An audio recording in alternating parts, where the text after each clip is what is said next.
Hi everybody, I'm Dana, and welcome back to Tuesday Tips for Leaders of Volunteers.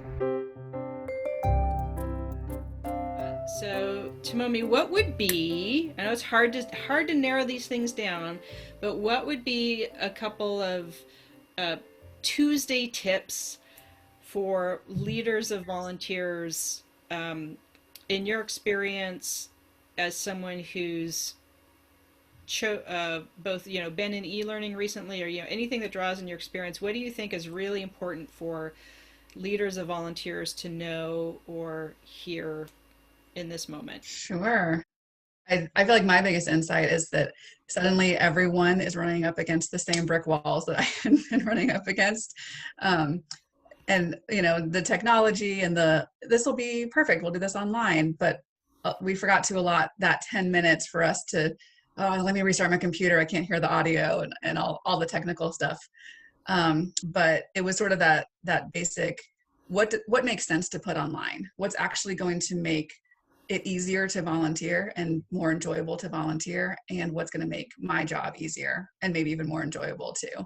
So kind of that needs analysis, and then what are some free tools and some affordable tools that I can use to do that. And that's always changing and always developing, as far as the actual tools, but there's always a free or cheap or scrappy way to get something done if you are in the average organization. If you're in an organization with, that says we needed it to come out looking polished right out the gate, and we have funding behind it, that's awesome. You also will probably have a runway of tool research that you can do, like time that you can do that, but there's a lot of free and scrappy stuff.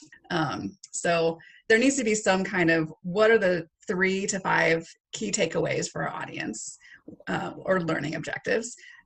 What do we need people to be able to do by the end of this training?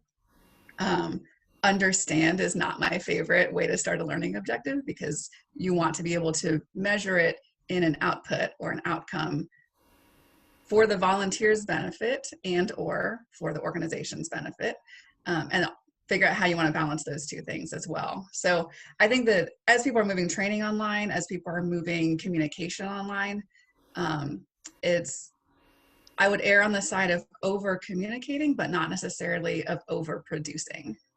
It's really, what is the efficacy? How are we going to measure that this was successful?